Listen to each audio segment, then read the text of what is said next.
Hello, my name is Dimitri Simeonakis and welcome to Sunshine Coast Council's workshop on doing business with council. Everyone, thank you very much for coming. An overview of what the workshop is about today. We'll start off with telling you a little bit about our local government, going into the legislation and policy that governs the way we enter into contracts. Then we'll move into how we go about that, how we procure, the exceptions to the rules, there's always exceptions. Moving into the evaluation criteria that we use, then our tender and quote response forms, which you have in front of you, and some feedback. Sunshine Coast Council, our vision is to be the most sustainable region, healthy, smart and creative. In 2017-18 financial year, our procurement spend, 75% of which was spent with locals. We have a legally mandated and unashamed push to engage with local business. And you'll see how that's driven further down into the workshop. Our balanced budget for the current financial year is 864 million. 370 million of that is our capital works program. So the legislation is, the Local Government Act is the main item of legislation that governs what we do in procurement. Under that, the subordinate legislation is the Local Government Regulation. You'll hear me refer to that as the LGR. Our policy sits under the statutory legislation. That's our procurement policy, our contract manual, and there's a contracting plan and some associated guidelines. We'll get into them in detail a bit later on too. Then under that is the delegations of authority to undertake procurement activities. So the Local Government Act, it has principles that we must follow. The local government principles are transparent and effective processes and decision-making in the public interest. Sustainable development and management of assets and infrastructure and delivery of effective services.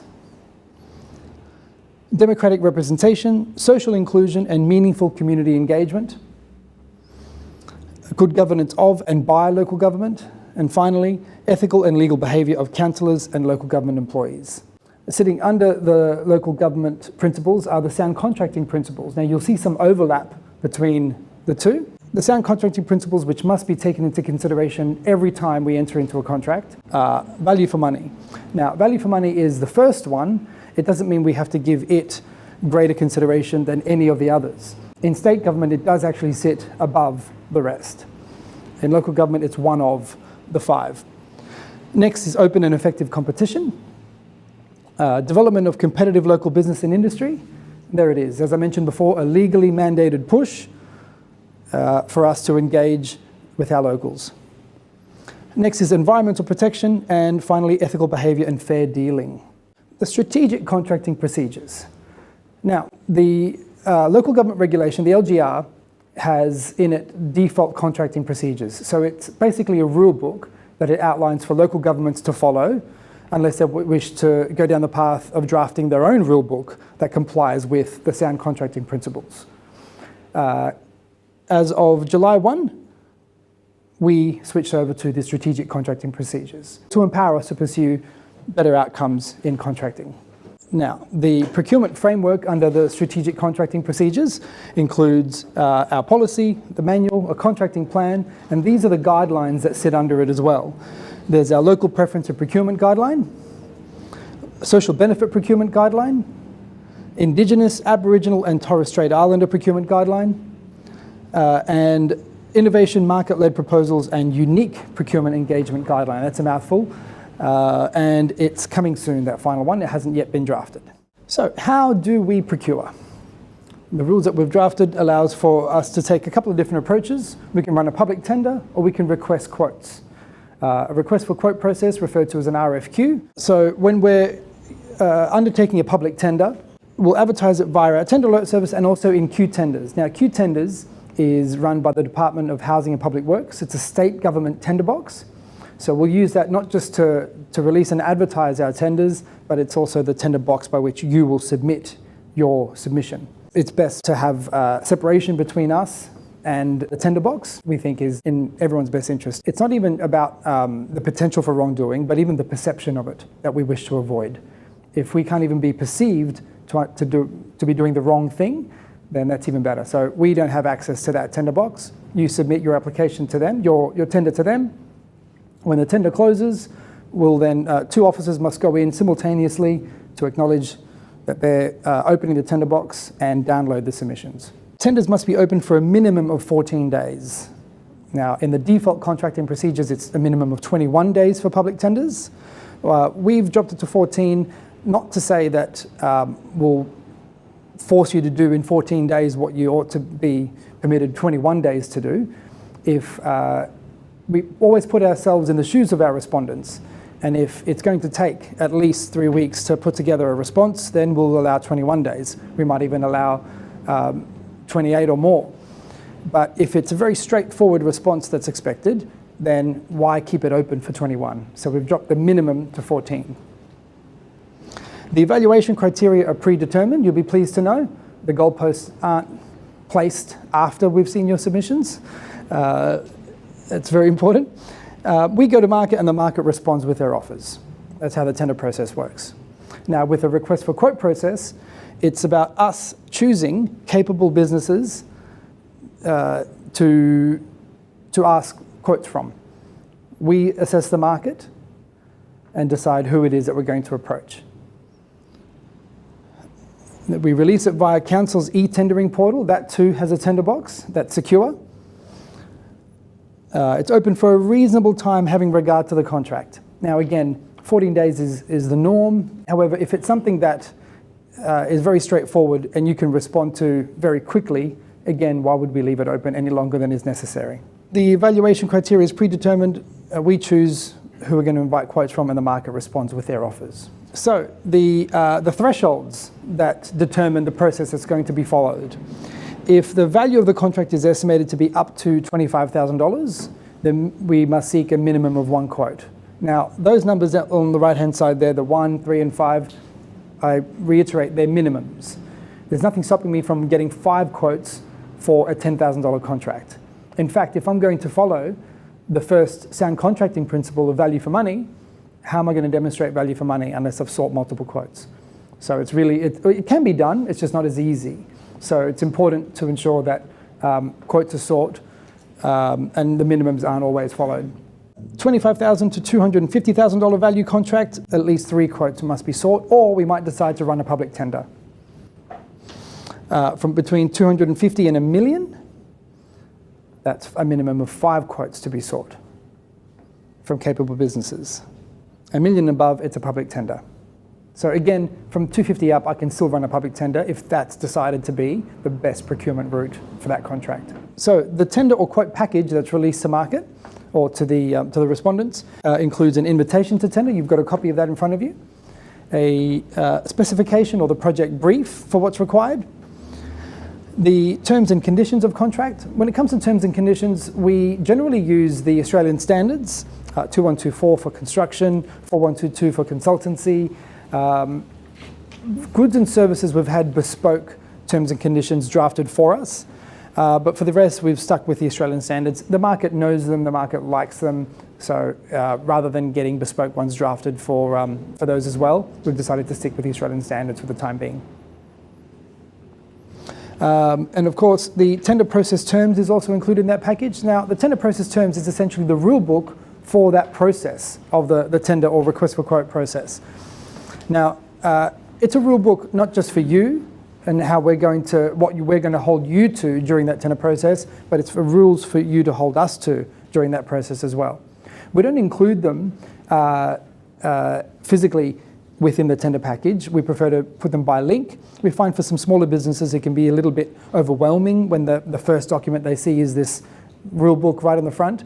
So it's available by link for you to click on and have a read through the tender process terms.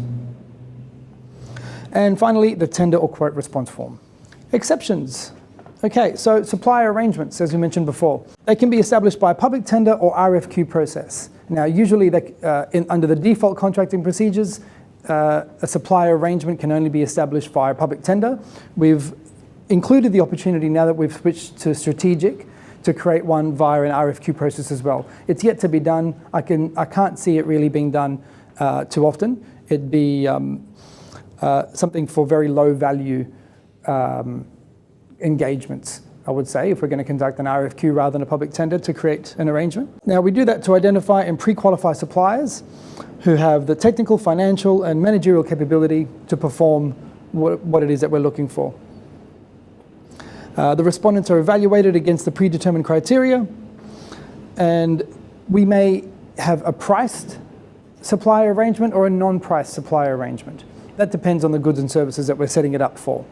For instance, if it's something where rates can be allocated, then we'll allocate those rates, and chances are we'll then rank the arrangement if it's got a price against it. So we'll simply be able to go to the arrangement. I need these goods or services. I've got the rates. I can see who's offering the best price. I'll go to them first. All the other criteria are evaluated prior as well. All I need to do is ask them how they're going to go about it and how much it's going to cost. As far as the ranked ones, I already know how much it's going to cost because I've got their rates. I can still seek quotes for larger bodies of work from ranked arrangements to get the suppliers to sharpen their pencils a bit if it's a large body of work. But generally, it'd be a case of I already know your rates, here's the job.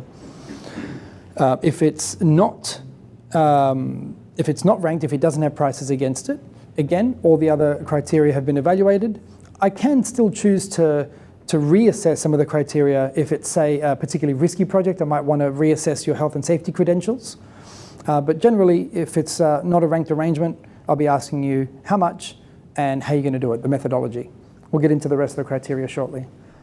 When forming a contract via an arrangement, the RFQ process is simplified as the suppliers have already been pre-qualified.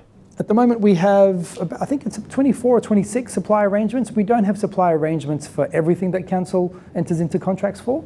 Here are some of them. Some of the non-price ones are for infrastructure and open space design services, marketing and communication services, dry hire, that is the hire of plant without an operator, trade and general maintenance, regional planning services. And as far as the price ones, we've got some wet hire, labour hire, traffic control, construction of concrete pathways, and quarry material haulage. That's just a sample of what we currently have established. We usually set a supply arrangement up for, I'm going to say an average of 3 to 4 years, sometimes even 2. We have the ability to refresh an arrangement. Say you set it up for 4 years, and 2 years on, a few of the entities on that arrangement aren't doing business anymore, or there might be some suppliers that aren't performing particularly well. Another good reason to change it, to refresh it, is that the market itself has changed. Say it's a ranked arrangement with prices attached to it, and it was established at a time where the market was at its peak. 2 years on, if the market's changed and competition is a bit more fierce, it's in our interest to make sure that that's refreshed. Now, if we were to refresh it, we'll go back out to the market to see who else might be interested in coming on board. If I'm going to do that, I need to afford those that are already on the arrangement the opportunity to reassess their pricing, because of course they don't want to be priced out. They need the chance to meet the market and adjust their pricing as well. Once an arrangement has been established, it will see out its term unless it's not performing well or unless it needs to be refreshed. Arrangements can be great, they can work really well, but they don't come without their problems. If I put too many suppliers onto an arrangement, then there's always going to be someone that doesn't get any work at all out of it. There's always that chance. If I put too few on the arrangement, then we can find ourselves in trouble if those suppliers either aren't performing or aren't responding to quotes. You'd be surprised the trouble that not just council but the market goes to in establishing arrangement. You know, the respondents go to a lot of effort in preparing their submissions to make it onto an arrangement. They get on there, and then suddenly we're asking them for quotes, but they're too busy with other work and they're not responding. So they're taking up a place on that arrangement that others would kill to have. As I said, we don't have arrangements for everything that council does, and once we set it up, it needs to see out its term, unless it's not performing well. Okay, some of the other exceptions. Local buy, the Local Government Association of Queensland. Every state has its own local government association. The LGAQ is Queensland's one. It each one has a body such as ours being local buy or peak services, where they set up arrangements, supply arrangements for the use of all local governments and other government agencies for that matter. So they set them up, and it's in their interest, it's in local buy's interest to ensure that there's sufficient local representation of each local government on those panels. Otherwise, we won't be interested in using them. So one of our rules internally, if I have somebody preparing their procurement plan, getting ready to go to market for something, they'll check, is there a panel of our own for these goods or services? No, there isn't. Is there a state government panel or a local buy panel for these services? Yes, there is. Have you looked at that panel, and is there sufficient local representation on it? No, there isn't. So if the answer's no there, then we probably won't use it. It's in our interest to make sure that our locals have a chance. Use of another local government contract or government agency. Governmental arrangements like the whole of government panels. Sole or specialised suppliers. For a sole supplier, the council officer submitting the application must satisfy the CEO that there is only one supplier who is reasonably available. And for a supplier to be deemed as a specialised supplier, that will be due to the specialised or confidential nature of the services sought, making it impractical or disadvantageous to invite quotes or tenders. Next, genuine emergency. Now, genuine emergency is exactly that, a genuine emergency. Having a supplier an internal council officer come to me and saying, look, I've got to get this work done, it's an emergency, this is the supplier that can do the job and they can do it now. Can I engage them? The value is 50K. Now, well, 50, according to our thresholds, that requires a competitive quote process, doesn't it? Is the supplier on an arrangement? No. Oh, okay. That makes it even harder because we still seek quotes from our arrangements in accordance with those thresholds. What's next? Oh, okay, there is a genuine emergency provision. What is the emergency? You know, we've got a storm, or is there a levee about to break, or what's going on? I'm going to run out of time to deliver the project, or I've got some state government funding that's going to expire unless I enter into the contract now. That's not a genuine emergency. Not good enough. Run a quote process, get it done. Auction purchase. So some of these are borrowed from the default contracting procedures. If you purchase something via auction, then that, or second-hand goods for that matter, then the thresholds don't apply. And then of course there's the market-led proposal guideline, which is coming soon. Okay, the criteria that we use. Price, number one. Then we've got capability and experience, methodology for delivering the contract, followed by contribution to local economy, and then our social benefit engagement or Indigenous engagement. They're the 5 criteria that we apply. And we'll be assessing those criteria, whether it's to enter into a contract now or to set up a panel for future use. Some councils disclose their weightings. We've chosen not to for the time being. It's a contentious issue. Some believe we ought to. Well, the reason we don't is we'd like suppliers to put their best foot forward across all criteria, as opposed to favouring one over another. And the criteria aren't fixed for all procurements. They're decided on a case-by-case basis. So for each contract that we're entering into, we'll sit and determine, okay, what's most important to us here, and allocate those weightings accordingly across all 5. The one criteria that has had its weighting disclosed, I believe by our mayor some time ago, and we don't dispute, is the weighting for local contribution. It's rare that we'll deviate from 15% for local. Now, that doesn't mean I'm a local, I get 15%. You're not a local, you don't. There's a bit more to it than that. The local preference and procurement guideline.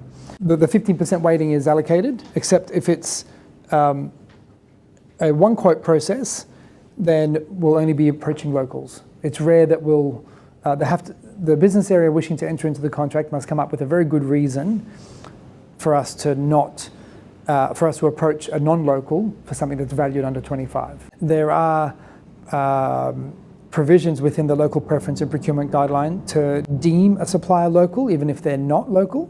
So, and we acknowledge in this day and age of globalization and virtual businesses, having bricks and mortar isn't always necessary to get the job done. So having a business on the Sunshine Coast, but we're still using that as the benchmark to decide whether someone is and isn't local. To be deemed a local, you have to demonstrate, if your office isn't based here, you have to demonstrate that you have personnel that live within our region and that a significant portion of your business is conducted within the Sunshine Coast local government area as well. And once you're deemed a local, you're then treated as a local when it comes to this assessment. If a council officer isn't following these thresholds, for instance, the next one, for the 3-quote process of 25 to 250, at least 2 of those minimum of 3 must be locals.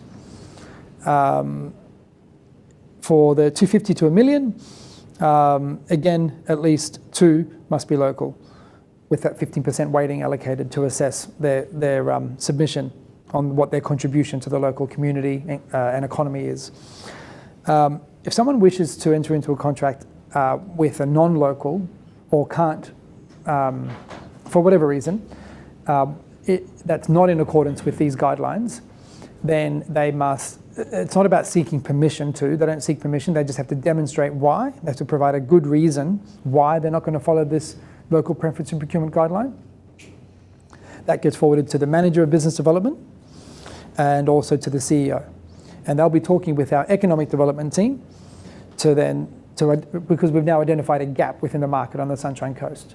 And it's in our interest and the dev team's best interest to try to fill that gap and approach non-locals in that trade, in that industry, and say, hey, we clearly don't have a good representation of what you do within our region. Come and set up shop. If you're a local supplier, of that 15% that's allocated, the minimum you can earn is 10. Say you leave, and again, this is also contentious, but it's the benchmark that we're setting for assessing this. So say you're a local and you're resting on your laurels a little bit in your submission, thinking I'm local, I'm going to get all those marks, and you leave it blank entirely. And you'll see what the questions are later to assess what the contribution is. That local that left a blank submission in the local criteria will still get a minimum of 10. It's a decent leg up. Then you can have a deemed local will get a minimum of 5, even if they don't put in anything. However, a deemed local can still earn the maximum of the full 15. A non-local that puts in a stellar submission, genuinely demonstrating their contributions to our local economy and community and employment for that matter, the maximum they can earn is 10. And of course, if they leave it blank, well, then they're getting 0. Next, evaluating the office. So this is a process. The panel is appointed. We have a probity plan. The probity plan outlines the obligations of all evaluation panel members that they've signed up to when agreeing to be part of an evaluation panel. It sets out the criteria and the weightings as well. So the panel is appointed prior to releasing to market, or at the very least prior to close of submissions. So the tender's closed, submissions are in, someone's gone in and opened the tender box, the secure tender box, downloaded the submissions, checked to see who signed the probity plan. If we've got a probity plan that hasn't been signed by all parties, well, they're not getting those submissions. Once it's all signed, we'll release the submissions to all evaluation panel members, and each one individually assesses each and every submission against each criteria.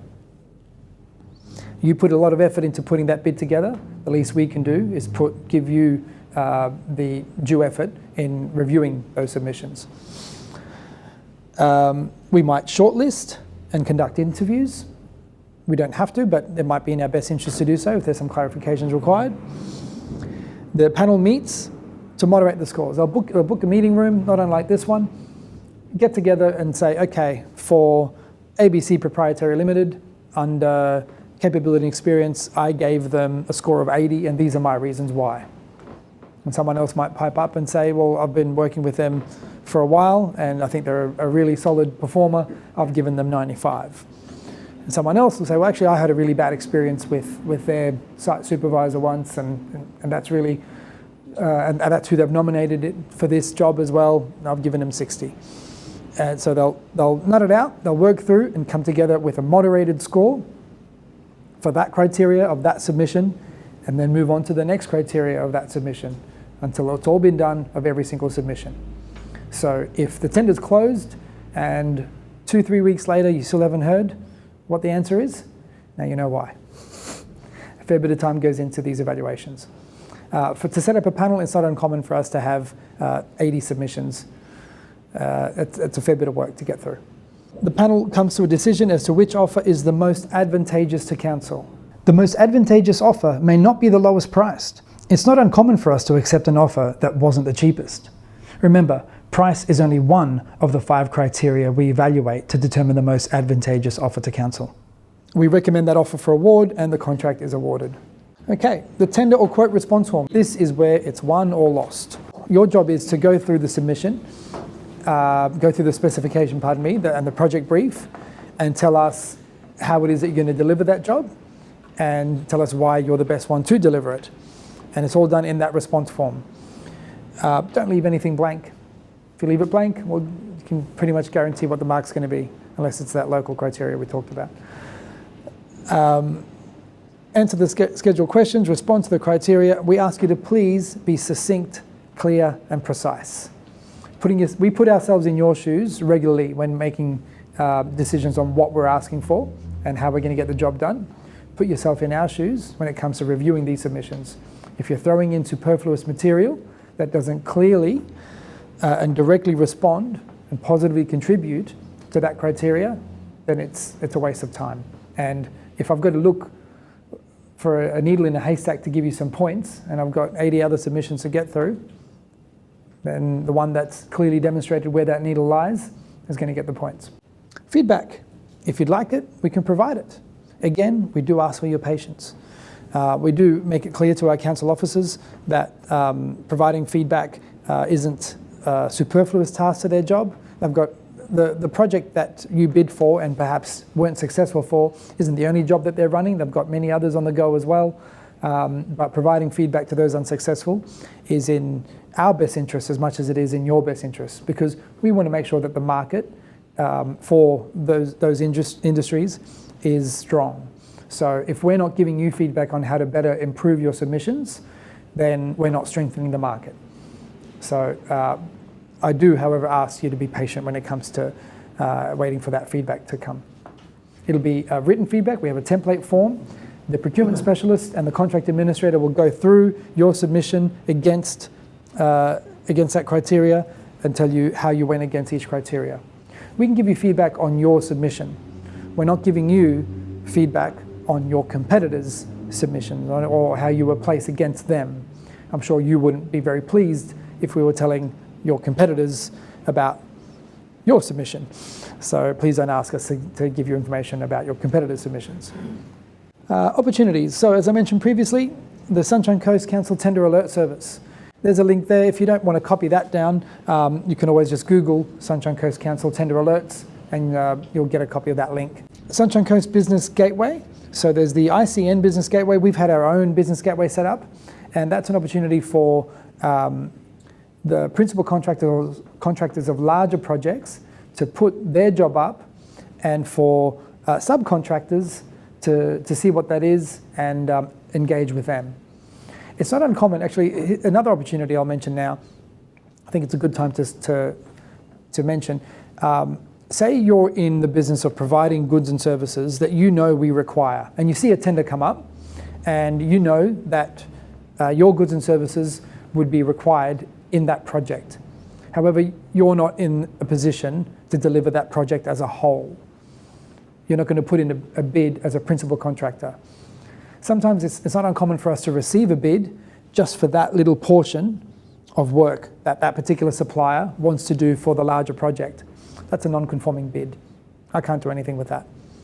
It's rare that we'll undertake a tender process to, I shouldn't say rare, it does happen, for us to project manage a job and engage all of the contractors and acting as principal contractor ourselves. Usually we'll go to market for the principal, who will then engage their subcontractors. So if that's you, if you're in the business of providing goods or services that are a part of the bigger picture, and you see a tender come up, attend the information session, because prospective principal respondents will be at that information session, and that's your chance to spruik yourselves, give them your business cards and engage with them and be part of that bid that they'll be submitting. It's It's a great opportunity. Local buy arrangements, we talked about them before. Website, localbuy.net.au. Queensland Government Tender Alert Service. Again, that's who we mentioned previously that we use the tender box of. By subscribing to their alert service and to ours, you will be getting double up. You'll hear about our project from us and you'll hear about our project from them as well. You'll also hear about projects from other local governments and other state governments from Q tenders. And despite the double up that you're hearing about our projects, you'd be surprised how many people still miss opportunities that are directly relevant to them. And it kills me when that occurs, especially if it's for the establishment of an arrangement that's going to last for 4 years. Whenever I get approached by a business to say, hi, this is who I am and this is what I do and I'm local, and do you have an arrangement for these goods and services? If I look into that for them and find that yes, we do have an arrangement and it was established 2 months ago. See you in 4 years. That's tough. So if you're subscribed to these and you go through those notifications, then you won't miss out on an opportunity. And finally, the Council's Local Business Support Program. So as far as those who already have rapport with council officers that seek the kind of work that you do, you've already got a leg up there. You're already known to them and you'll be in the forefront of their minds when it comes to conducting a request for quote process. If you're not known by them, as I mentioned before, it's in your best interest to be known by them.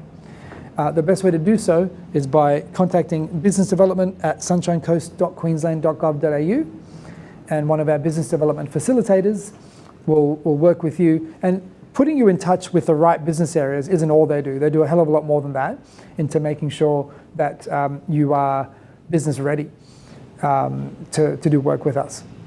Thanks for watching. I hope you found that to be of value. Any further queries, please direct them to tender inquiries at sunshinecoast.qld.gov.au. All the best in doing business with Council.